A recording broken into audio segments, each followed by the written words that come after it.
Thank you for joining. As always, my name is Stephanie Caballero, and this is Repro Law Roundup, where I talk about legal issues that are affecting not only the United States, but even outside of the United States. And then I sprinkle in little things about IVF and medical, right? Because it all works and we all need to be concerned about all the things, right? And if I just talked about all the legal issues, I mean, even I would be bored, right? They're very important, right? Yeah, so we just can't talk about one thing all the time, right? Anyways, I guess I'll just get started. If you're joining later, that's fine. We do tape this. It's going to be up on YouTube as always. So you can find it. And then, of course, you can check the Instagram, I guess, TikTok, all the things, right? Anyways, I am going to start with something positive. I have to say, I know this surrogate, Emily Westerfield. She is the founder of Caring Dreams.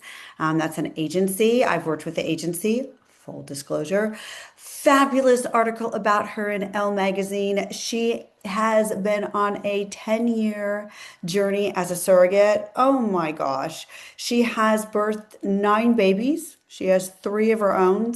Emily, I bow to you. And she was driven by really a deep desire to help people. She was an ER nurse. So she really, really knows her stuff. You should check her out, Emily Westerfield. Read the article. It's wonderful. And her agency is Caring Dreams. And she really didn't charge what she could have for her parents because she really, really wants to make it affordable for all. And she really wants to help people who are struggling with building their family and need to work with surrogate to help that happen. But she is approaching an age where she needs to like call it a day. So she has. So thank you, Emily. You are amazing, really and truly. Okay, we're going to talk about Florida a little bit here. I know, Florida, Florida, Florida. What is going on with Florida?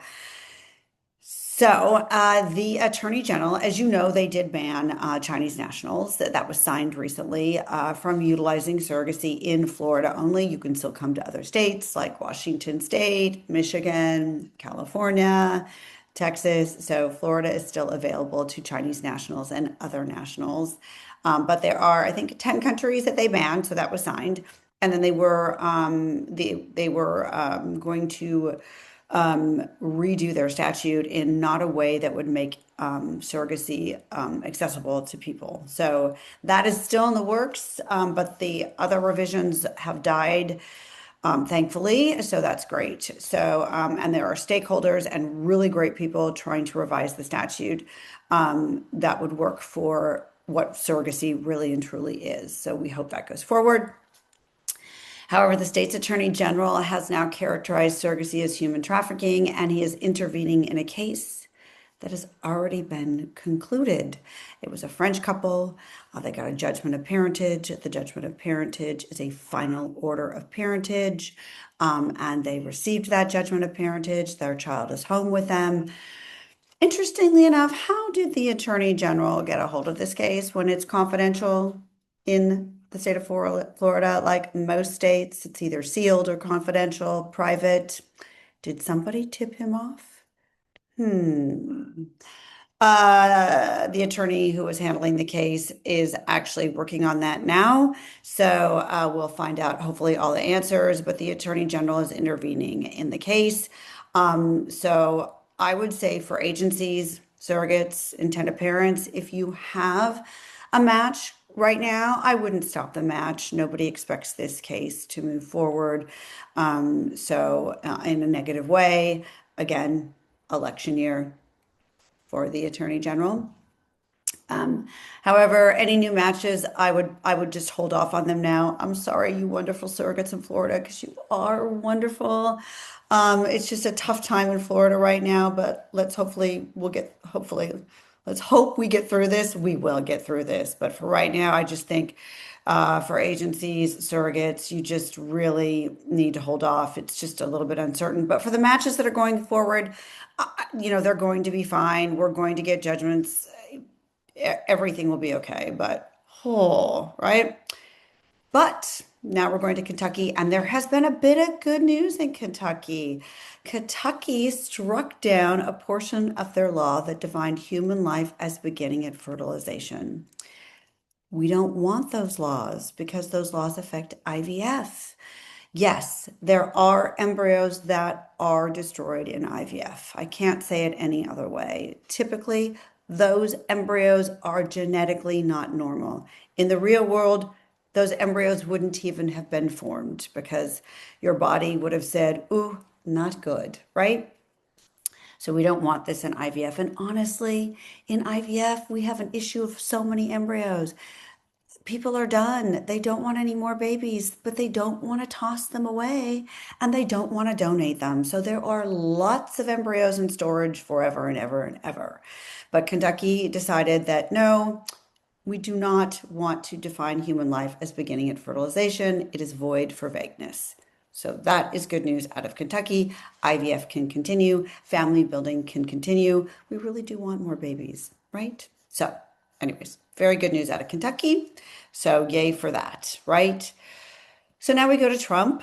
As you know, no, not birthright citizenship. That case has not been decided. That will be, oh my gosh, next month, but more at the end of June, beginning of July. So I will update that when it becomes available for that case. But you know how Trump has been talking about IVF, making it more accessible, making it more affordable. He proposed a rule to, it's very convoluted, and you know, our insurance is like, oof. Anyways, to offer IVF as a standalone fertility plan with 120,000 lifetime cap. So that would be like two, maybe three IVF cycles, which we don't have anything like that. So that'd be wonderful. What a standalone fertility plan means is it's like your dental and eye vision plan in the United States. For those who don't know, if you have health insurance, sorry, I have a hair. Health insurance, it was bothering me. Health insurance just covers your medical, doesn't cover your dental and your vision, right? Like why it wouldn't cover your teeth and your eyes. It's kind of all connected. Seriously, when I found that out, I was like, really? Huh? How did that happen? Anyways, because you know, we all have eyes, we all have teeth. Anyways, we have to purchase, I know, for those of you outside the US, you're thinking, this is insane. So we in the United States have to purchase additional standalone plans to cover our dental work and our eye care, right? So that's what the Trump administration has proposed. Nothing has happened, nothing has changed. They've just wrote something and put it up on their website and said, we propose that this should be offered. So that's it, right? However, there's going to be a comment period. So please, everybody who is in this field, I'm going to comment. Please comment because we really do. What we need is insurance to cover IVF for everybody. We just get that in California for large group, meaning if you work for an employer with 100 employees or more. But if you're mid or small, you still don't get IVF coverage. And we need IVF coverage. IVF is expensive. It would make it accessible for everybody. We want access to care. So that would be fabulous. But thank you, Mr. Trump, President Trump, for calling attention to IVF and how expensive it is. I really do like that. So that's great, but we just need a little bit more, right? All right, so there's been some talk. I haven't really mentioned it too much about how add-ons, when you go to IVF, you think, I'm just going to do IVF. And then they say, well, do you want this? Do you want glue? Do you want this? Do you want PGG testing? Right? Do you want ICSI, where they actually take the sperm and fertilize the egg themselves, which actually it's actually a good thing, actually, but it is more expensive, right? So there's tons of add-ons when you go to IVF. It's kind of mind blowing how much add-ons there are. Where there's this new screening, polygenic embryo screening, OMG. There's a few companies that offer it, and you get to select your embryos based on genetic optimization. Like, what does that mean? You can tell by my tone of my voice. Listen. PGG testing has revolutionized IVF. It really has changed the game. I didn't have it when I was going through IVF. My embryos were only day 3. Now they're day 5. They can tell you if they're normal and healthy to a certain extent. Obviously, they can't test for everything, but so, anyways, now they're saying this new testing can, reduce type 1 diabetes, Alzheimer's. It sounds great. They're even talking about, oh, we could predict height, IQ, hair color. Okay, just stop right here and now. Most people in the field, most scientists are saying, this is really isn't a thing. It's not real. And it often exceeds $50,000. So I would say pass if you asked me. But if you'd like to do it, be my guest, right? Oh, and speaking of IVF physicians, Dr. Lucky Secon, God, what a great name, right? Dr. Lucky, that's what I would call her. Anyways, she has a new book called The Lucky Egg. Seriously, great title, great name. I don't think I've worked with her, but love it. And the book really helps to demystify reproductive health. There's a lot of social media information. There's a lot of good things on social media. There's a lot of misinformation. So it was just released in 2026. And she wants to make it an advocate in your pocket. Because, like I just talked about PGG testing and all that stuff, it can be confusing when you go into IVF. So she wants to provide evidence-based clarity. Yay.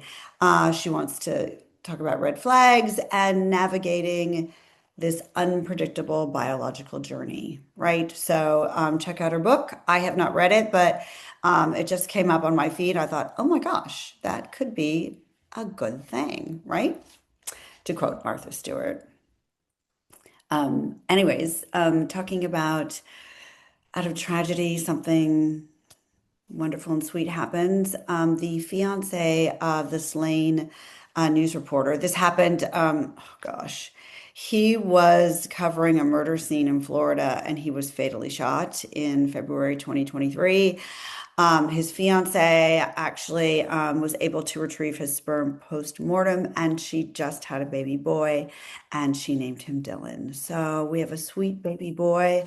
So congratulations to you. I know you would much rather have your fiance, but from a tragedy comes a precious new life, a tiny little baby. So congratulations to you. I have been involved in posthumous reproduction.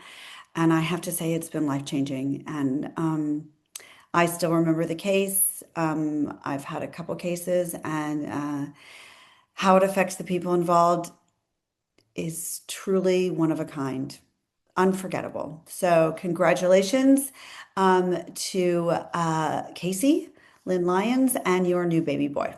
So that's a good news. And speaking of something that affects infertility, I don't think this gets talked about enough is endometriosis. So I was just videotaped, or not just videotaped, but I did a little video at the last Seeds Ethics conference for this agency. Oh my gosh, it's kind of funny. I was just laughing. I had 3 hours of sleep, honestly. So I was a little punchy, but they asked me who my celebrity crush was. And I said Robert Irwin because he was on Dancing with the Stars at the time. And I was watching with my daughter, and he was just amazing. He won, by the way.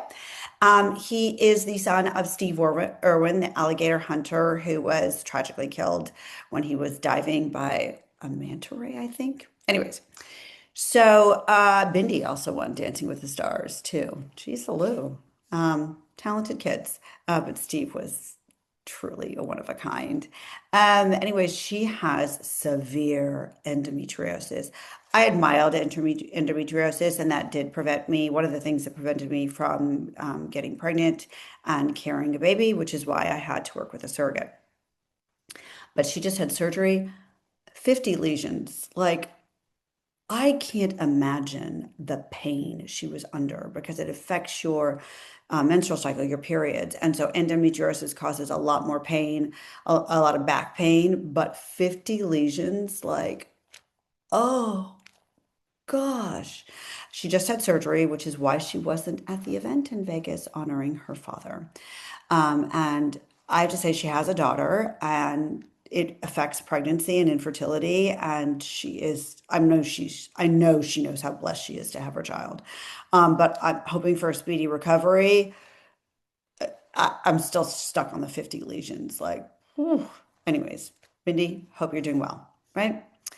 Okay, we talked about insurance, and California just enacted insurance for IVF for large group only, but thankfully it's there.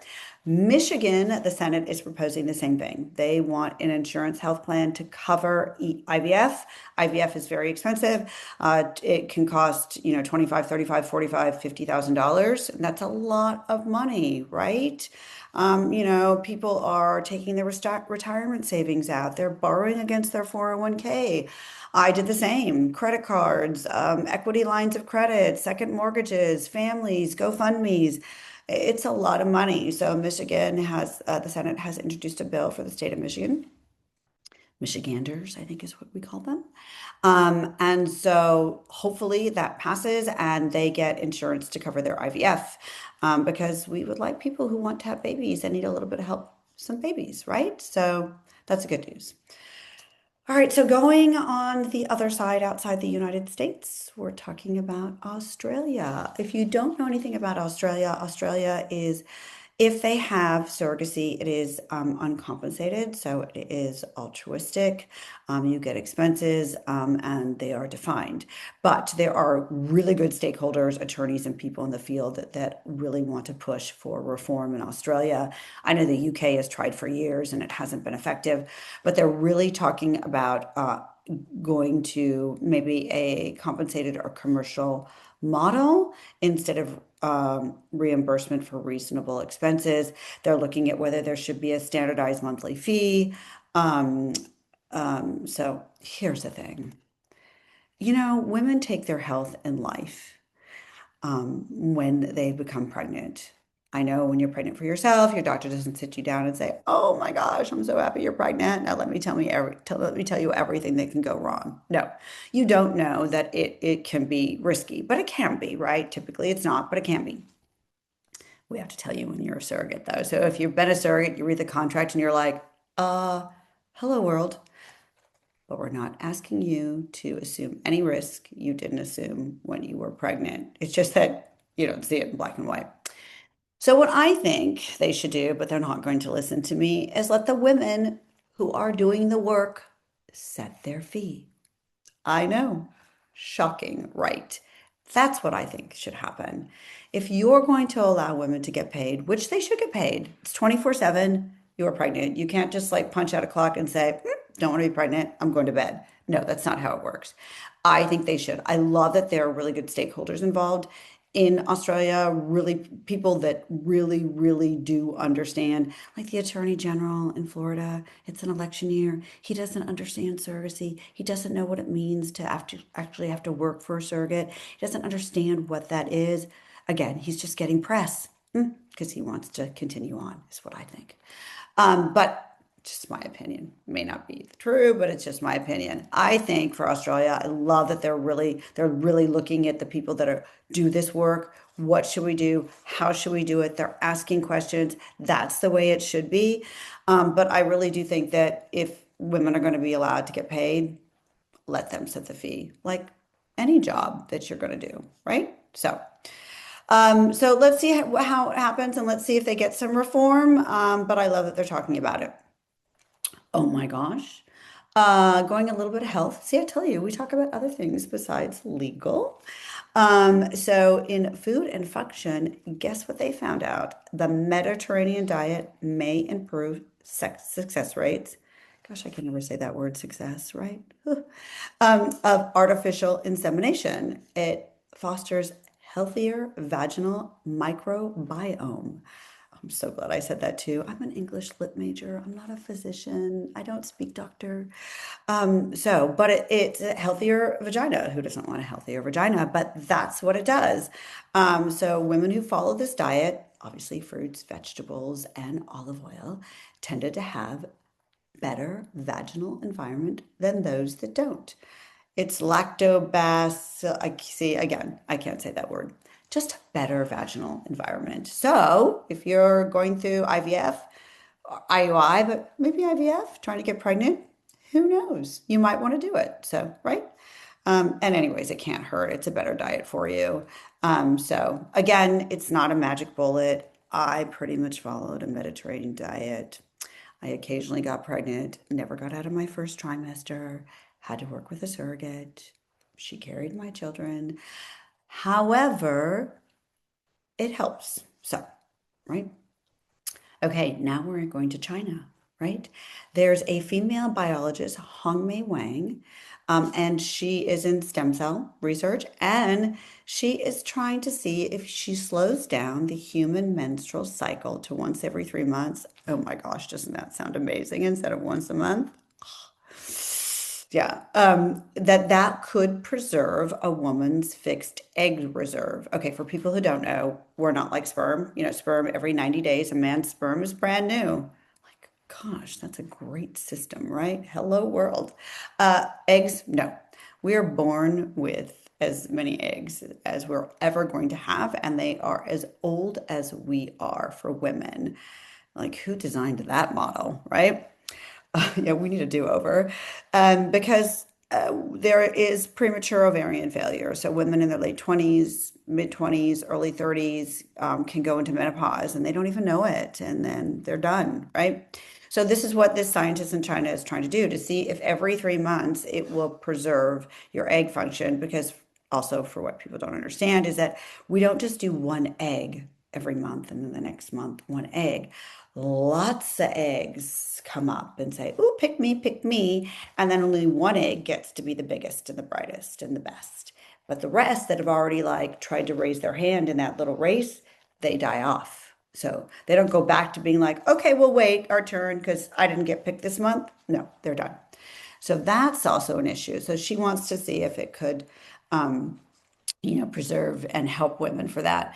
There is a downside because we need all those hormones, estrogen for bones and health and everything, and it may suppress that, but she's looking at it, so good for her, right? And then kind of staying on that side of the world, Japan. It's really tough in Japan. Oh my gosh, did you know Japanese people are not even having sex? Like even if they're married. So their fertility, I think, I don't know if it's the worst in the world, but whew, they've got some issues there. So not a scientist, but that came out last month, and I was like, oh, Japan. Love the food though. I've never been. Okay, that's not correct. I've only been to the airport, but I don't think that really counts. Except for their airport is pretty awesome with all the sushi and everything. Anyways, getting back to Japan and ART. So in Japan, you need to be a legally married or common law couple. If you're same sex, LGBTQ, you cannot be married. They're the only G7 country that doesn't have marriage for all. So, but Japan does move slowly. They're very conservative in some ways, maybe in a lot of ways. So they have to go underground. A lot of times they pretend like, oh, this is my husband, this is my wife, when it's not, so that they can get, IVF care, or they like adopt an adult. It's just really crazy what they're doing. So really, there's some issues about obviously access to care because there's barriers, and they want to be parents, right? So they come here to the United States. I do have some Japanese clients. So, anyways, they're really trying to focus on that and shine a light to that, and hopefully, maybe something will work and help, and they can get marriage for all or access IVF care. It's a tough time for them in Japan all the way around. But I think if they really want to tackle their fertility issue, have them have marriage for all and or get away with being married because a lot of young people don't get married anymore. They stay together, they want a baby. So, just my 2 cents. All right, now we're going into Utah. Oh, these people. It's like the Florida AG. So, this group called Voice for the Voiceless filed a wrongful death lawsuit against 7 Utah fertility IVF centers, alleging that the practice of discarding non viable embryos, remember, non-viable. So they will not create human life. They probably won't even become pregnant and attach in the womb because if it's a non-viable embryo, your body usually knows that. Um, they say it violates state law and constitutional protections.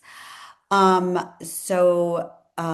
argue that it's human life and it should be protected. and that one of the people, she's emotionally distressed over the destruction of these embryos. Okay, this is what it's going to do. It's going to stop IVF in Utah, right? There's got to be a better way, people.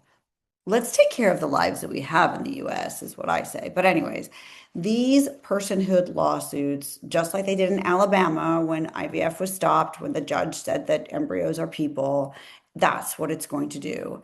And really and truly, again, they're non viable. Let's have a conversation. Let's figure out what to do, but let's not sue IVF clinics over destroying embryos that are non-viable. I just don't think that's the way. But that's happening. Again, must be because it's an election year in the United States, right? Midterms are coming up. So, oh, those crazy cases. Yes, personhood bills come up every 2 years when there's an election in the United States. So that's what's coming up now. Oh, but this is a good bill that's coming up in North Carolina. It is banning fertility doctors from using their own genetic material. You would be shocked how often that is not a law, right? Okay, men should just not think that they should. First of all, let's get consent, right? But they didn't get consent, the Indiana doctor who has over 100 children, because, he said it was a sperm donor, anonymous sperm donor, but he just went and used his own sperm and God, these people. Anyways, let's not do that. And if you're going to do that, why don't you say to your patient, hey, dear patient, my sperm is viable. Would you like me to use my sperm? Then you can get a sperm donor contract. You can have your own attorney. She can have her own attorney, right? You have consent. Anyways, so that's what happening in North Carolina. So good for them. California, we already have a law because again, yes, somebody did that too. But in North Carolina, there's more than 20 people from this one doctor. What is his name? Oh, Charles Pete, Duke University. 15, only 15 other states have similar laws. So come on, states, let's get those laws up, right? For sure. Let's just not make it a thing, right? Okay, now we're going to California and Cedars-Sinai. Oh my gosh, I love this. Preeclampsia is something that can be very dangerous for pregnant women surrogates. It seems like they are getting it just a little bit more. I don't know why. We're finding out that it comes from the genetics of the embryo. But I don't know. I think that could be a thing. Again, I don't speak doctor. I'm an attorney. I'm going to stay in my lane. But anecdotally, that is what I've heard. Anyways, what Cedars is doing is they're experimenting with a blood filtering treatment for those women suffering from early preeclampsia. My surrogate did, but it was very late in the pregnancy. My twins were born at nearly 38 weeks, but they definitely did induce her because she got it. It's high blood pressure. It can be fatal. But if it's very, very early, you can lose the pregnancy. It's very severe for the pregnant woman as well as for obviously the unborn baby. So hats off to Cedars-Sinai. It's I can't even pronounce the process that they're using. I'm not even going to pronounce that. They're going to remove excess of something, placental protein, but there's a word for it. But again, long and big, I'll mispronounce it. But it is known to damage blood vessels. It's very severe. So hats off to Cedars-Sinai. And it actually more than doubled the time. So if you didn't take it, right? So if you take it, it doubles the time that you can remain pregnant and you're healthy while you remain pregnant. So wonderful news, right? Oh my gosh. Crazy sperm donor. There's just sperm donor, serial sperm donor. We just need to stop that. In Quebec, in Canada, they stopped a father-son serial sperm donor. They're only stopped in that province, but hopefully it will come, nationwide. We should have a we should have a worldwide ban on serial sperm donors because it just should not be a thing for so many and many other reasons. But this serial sperm donor, Robert Alban, petitioned the High Court to be a parent for one of his children. And the court said that it would be manifestly contrary to public policy to have, his name is Robert Alton, as a parent.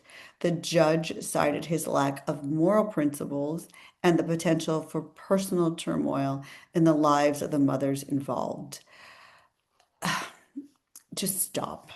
Stop. Just stop with the frivolous lawsuit. Just stop. Of course, did he get his fame? Yes, because I'm talking about him. Ugh, geez, Lou. Yeah. Now back to Florida. We have talked about the IVF accept case. There was one in California that ended as beautifully as ever because there was a couple and they were carrying each other's child and delivered about the same time, discovered it. I talked about it. You can find that if you look that up. Um, um, so that was actually a somewhat it was a happy ending, but definitely brutal. So this couple, if you remember, in Florida, they are Caucasian and they delivered a baby, and clearly it became apparent the baby is not of their race, so they knew instantly that it wasn't their genetic child. They had the baby for months, loved and cared her, legally are the parents. They found the biological parents. They still have not discovered what happened to their embryos, and the clinic is under new ownership. So I don't know if they're ever going to find out what happened to their embryos, but they did find the biological parents. I don't know if and when they are going to do a handoff. Obviously, it has to be legally done because, again, they are the biological parents, but oh, the heartache involved because they've loved and cared for this child. So it's going to be very difficult on all sides. So hopefully it's handled with care and concern for them. But at least they found the biological parents. They haven't stopped, and hopefully the handoff happens as best as possible for everybody involved. Right? That's what we want. Okay, going back to Ireland, Ireland actually enacted their Health Assisted Human Reproduction Act in 2024, which greatly affected surrogacy and not in a good way. Australia is working with boots on the ground, people who actually work in this field, attorneys, you know, physicians. Also in Florida, when they're looking at redrafting the new law, there's attorneys who worked in this field for years, agencies, stakeholders, people involved who really know this work, so you can enact really good legislation. That's not what happened in Ireland. They made it very difficult, very almost nearly impossible for people to do surrogacy outside of Ireland. And that's a shame because there's people who need help, and so I've worked with people from Ireland, and it really, really is a shame. Well, anyways, so they haven't formulated it. They haven't key provisions haven't been implemented. That's what they haven't done. So they're still in limbo. They leave surrogates as legal mothers and biological fathers as the only recognized parents. A surrogate isn't a parent. She doesn't want to be the parent of your baby. She has her own family, her own children. She wants to go, oh, hello, and then here you go, right? So, anyways, it's just really, like I like to say, a hot mess. Maybe they should go back to the drawing board, I think, but it's just it's a piecemeal approach, and that never works. But they really didn't do a good job on it, so I wish they would just go back to the drawing board. But sorry to say, Ireland is a bit of a mess there. Oh, this is good news. Jill Brand is, I didn't know this. She's the first baby born via gestational surrogacy. Yes, we had traditional woman who carrying the baby utilized her egg and she was biologically related to the child. We don't really do that very much anymore. It's mostly gestational surrogacy where, she's just carrying somebody else's baby. She's not genetically related. She turned 40. So wonderful. She was born on April 13th, 1986. Holy heck. Right? Like that. Yeah, she was the first, right? So the doctor was Dr. Wolf Utian. I think he has now since passed away. But her mother was relentless. She or did IVF, had a terrible tragedy loss with IVF, probably, I think I remember a late term miscarriage. She was rejected by dozens of doctors, and then she partnered with Dr. Utian, and right, like for him, I mean, I'm sure doctors told him you're going to lose your license, don't do this, and they made it work, and now Jill is a mother of herself with three children. So, I mean, the perseverance and love to do that. Hats off to her mom, right? Oh. speaking of election year and personhood, there was a recent article that explored the tension between embryo personhood and IVF, and what they, of course, discovered is it came from the conservative Christian communities. Duh. But they said that it would hurt IVF because look what happened in Alabama when the ruling came out, that it shut down IVF because they said that embryos were people. So they don't recommend it, is essentially what it said.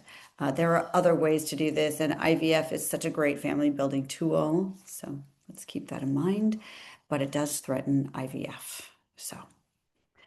Have you watched The Pit? I have not. I'm in my reading phase, so I have all these shows.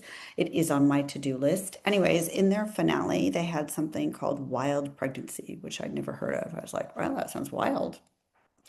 What it is, and it's not a good thing, and it is wild, is women who are foregoing all prenatal medical care, so no checkups, no measurements, no prenatal vitamins.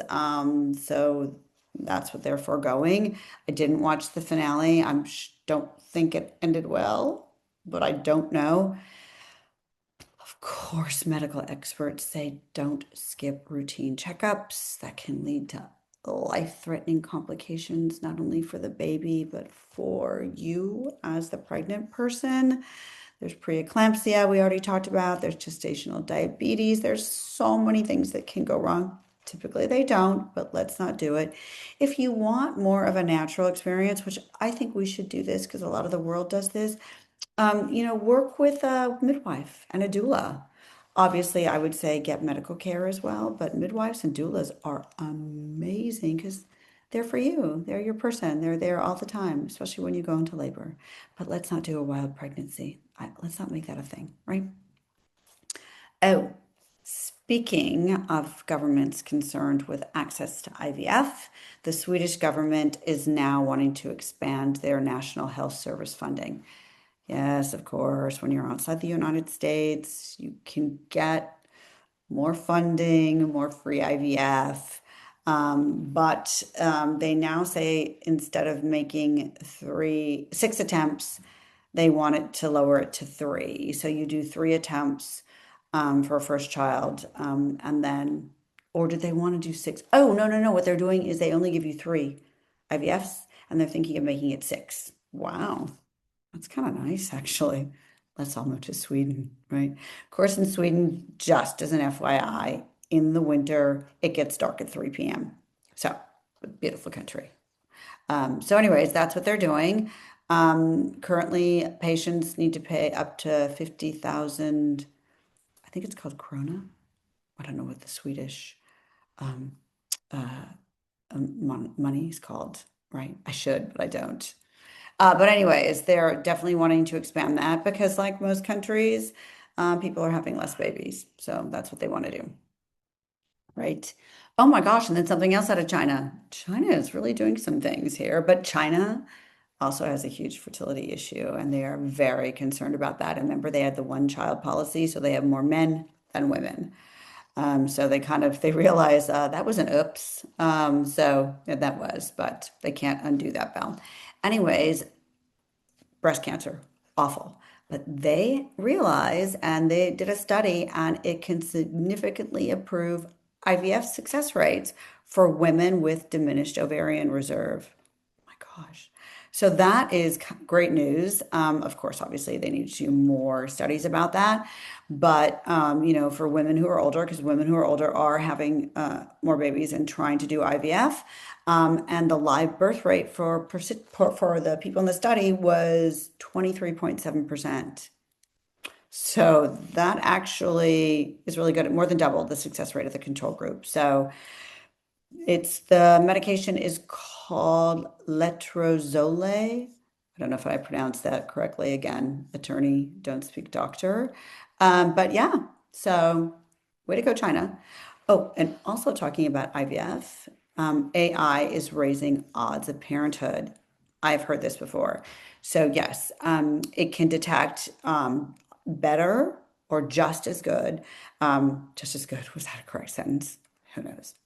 Who really cares? So embryos are graded, and AI can grade embryos beautifully. Of course they can. So they are really using AI for sperm identification. What is the best, healthiest sperm? Embryo ranking, it's how they grade embryos, right? Because when you're going through IVF, we talked about it. It's expensive, it's time consuming, it's hard on your body. Oh my gosh. The injections, the medication, the stress, everything. So if you hear my dogs, I'm sorry. They are barking up a storm right now. Hopefully they will be quiet, right? But anyways, that's great news, right? And then, oh, we were talking about birth rate. New York Times did an article. And what they discovered, yes, people in their younger years and teens are not having babies, and we don't want teens to have babies. So, Fox News, no. Teenagers, no. You're too young. You're a baby yourself. Anyways, they are finding that it is a postponement, that women in their 20s, 30s are not having babies, they're having them later. I know there's medical issues involved with that, but still, they are having them later. So that's what's going on there. But yes, so they found out that their women are not having babies. They're just having them baby later because you graduate, you want a career, financial anxiety, right? So that's what's going on, right? Oh my gosh, my dogs, seriously. We're almost done though. We will get through it. It's life, right? I'm going to end on a high note, right? I like to end. I started with Emily because that I thought it was great. I thought it was a great article, and she looks beautiful. But that's beside the point, but she really does. Good person inside and out. Anyways, you know how when somebody yawns, it's contagious? I yawn, you yawn, everybody yawns, right? So when a pregnant woman yawns, typically the baby yawns too. How cute is that, right? So if you have an ultrasound, yawn and then wait a few minutes and see if the baby yawns. So they said when they're monitoring pregnant women in their third trimester, oh my gosh, people who do these studies, isn't it the funniest thing? I'm going to study yawning and I'm going to study yawning in pregnant women. Oh my gosh. But they found that over half the little fetuses, the babies, yawned shortly after their mothers did. So really and truly, somebody please has to send me a video of that. I mean, how cute is that? So I think they're doing it because what behaviors in the pregnant woman does the fetus, the unborn baby, follow, which is probably it. I just think it's adorable that when you yawn, your little baby, your little fetus yawns, right? I think that's the cutest thing. All right, that's it. Thank you so much for joining. As always, if you couldn't join live, thank you for watching. If you have any questions, I can answer your questions now, or I can always answer them later. You can email me. If you want me to talk about something, just let me know. But you can find me on all the socials. Take care. Have a great day. Bye-bye.